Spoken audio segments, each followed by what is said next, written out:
आग उगलते ड्रोन, आसमान चीरती मिसाइलें,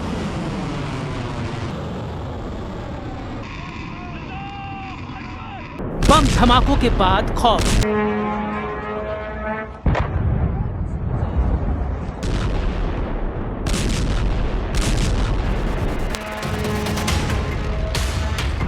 ये ईरान नहीं, ईरान जिन्हें दुश्मन मानता है वो देश है। अमेरिका का साथ देने वाले देशों में ये बारूदी दृश्य दिख रहे हैं। एक दो नहीं, 7 खाड़ी देश ईरान के प्राइम टारगेट पर हैं। अमेरिकी सैनिकों की मौजूदगी अब यहाँ ईरान नहीं चाहता। ट्रंप के लिए ईरान ने ऐसी वॉर प्लानिंग की है जिसे जानकर उनका दिमाग भन्ना गया है।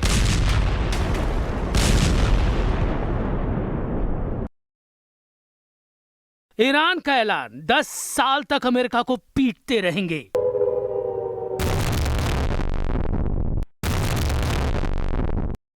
जनरल जब्बारी बोले, खाड़ी से खदेड़ेंगे, पेंटागन तक पीटेंगे। मुस्तफा का जब्बारी ट्रंप पर पड़ने लगा भारी।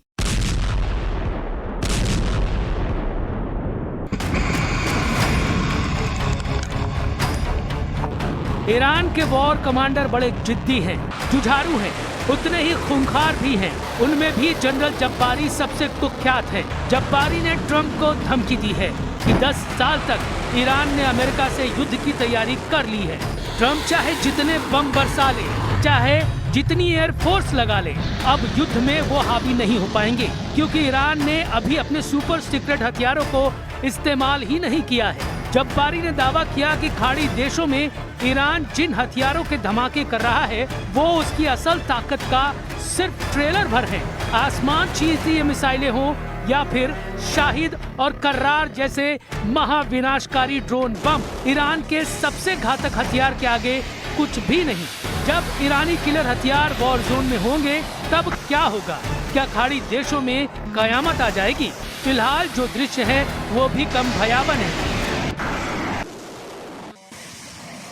ईरानी ड्रोन का बारूदी तूफान जॉर्डन में आया हुआ है, क्योंकि यहाँ ट्रंप फोर्स का अजराक सैन्य अड्डा है जिसे ईरान ने धुआं कर दिया है। अजराक बेस के हैंगर में ट्रंप के जितने जंगी जेट हैं उन्हें ईरान कबाड़ बनाने लगा है। गनीमत ये रही कि ईरान की दागी 3 बैलिस्टिक मिसाइलों को जॉर्डन के डिफेंस सिस्टम ने रोक लिया, वरना ट्रंप को ऐसा झटका लगता जिससे उबरना मुश्किल हो जाता।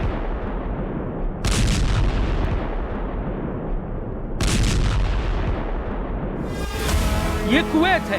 यहाँ मीना अब्दुल्ला में अमेरिकी लॉजिस्टिक फैसिलिटी सेंटर है। ईरान के फ्लाइंग बमों ने मीना अब्दुल्ला को भी खंडहर बना दिया है। यानी ट्रंप ने जिस लड़ाई को 4 से 6 दिन का ऑपरेशन समझा वो ऐसा महायुद्ध बन गया है जिसमें कई देश तबाही की तरफ तेजी से बढ़ रहे हैं। क्योंकि ईरान अमेरिका में घुसकर तो हमला नहीं कर सकता, इसलिए अमेरिकी सेना जहाँ भी दिख रही है ईरान वही हमला कर रहा है।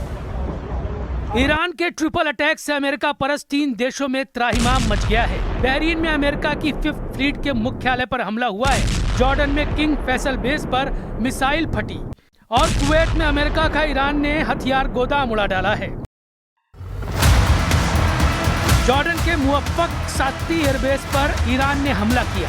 ईरान की सेना ने ऑपरेशन साइके के तहत जॉर्डन के अजरक में अटैक किया।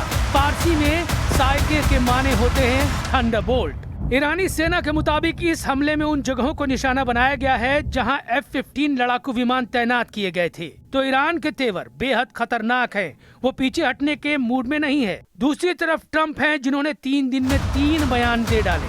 ट्रंप की बयानबाजी का जवाब ईरान के राष्ट्रपति पेजेश्कियन ने दिया है।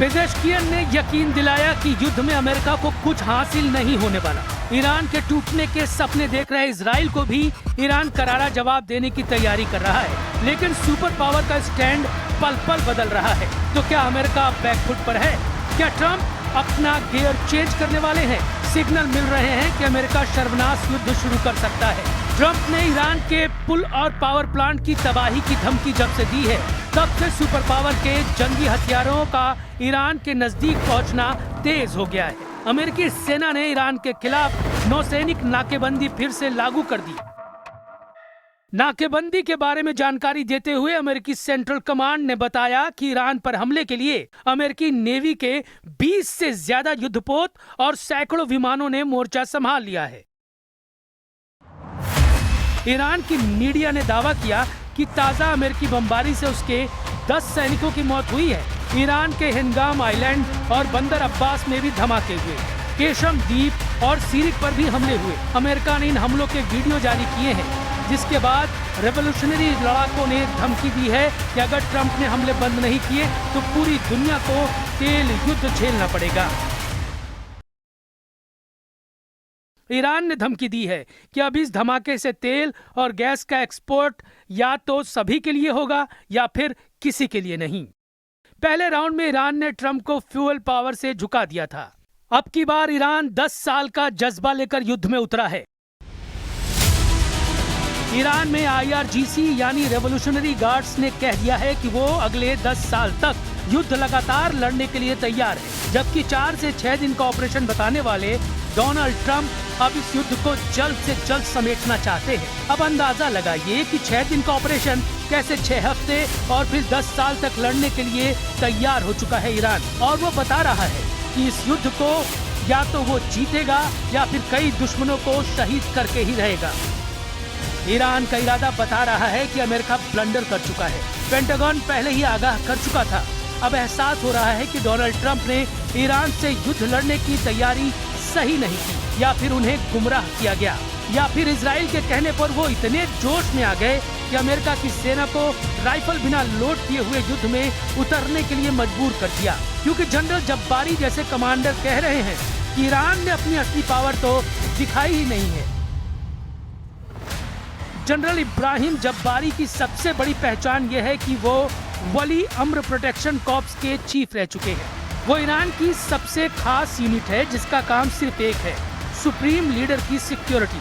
मतलब ईरान जब्बारी पर इतना भरोसा करता है कि अपने सुप्रीम लीडर की जान की हिफाजत की जिम्मेदारी सौंप रखी है। यही नहीं, जब्बारी को ईरान के तमाम गुप्त रास्तों और बंकरों की जानकारी है जहां लीडर अंडरग्राउंड रहते हैं।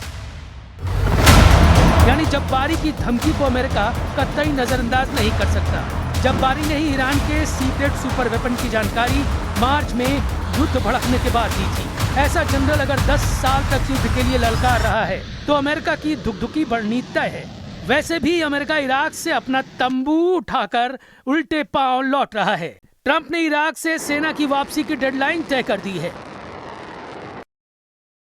अमेरिका 30 सितंबर 2026 तक इराक से अपनी सभी सैन्य मौजूदगी पूरी तरह से खत्म कर देगा। इराक से अमेरिका के हटने भर की देर है, फिर इजराइल की टेंशन बढ़ जाएगी। ईरान सपोर्टर लड़ाके इजराइल को आसानी से निशाना बनाने लगेंगे। इधर ईरान ने इजराइल की एक और कमजोर नस दबाने का प्लान बना लिया है। ईरान ने इजराइल का चिकन नेक पकड़ने की तैयारी कर ली है। इजराइल का चिकन नेक है उसकी 1/3 तेल की जरूरत पूरी करने वाली Baku Tbilisi Jehan pipeline. Baku है अजरबैजान की राजधानी, तिब्लिसी है जॉर्जिया की राजधानी और जेहान है तुर्की का बंदरगाह। अजरबैजान का तेल जो कैस्पियन सागर से निकाला जाता है वो 1768 किलोमीटर लंबी पाइपलाइन के जरिए जॉर्जिया होते हुए तुर्की के बंदरगाह जेहान पहुंचता है और यहीं से ये इजराइल तक टैंकर में भरकर पहुंचाया जाता है।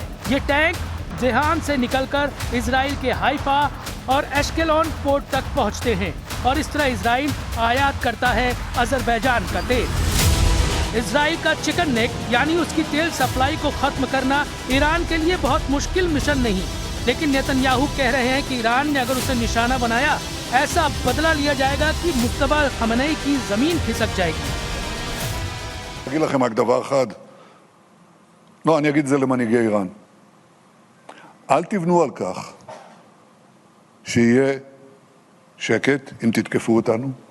אל תבנו על כך שיהיה שידור חוזר, כי זה לא יהיה שידור חוזר.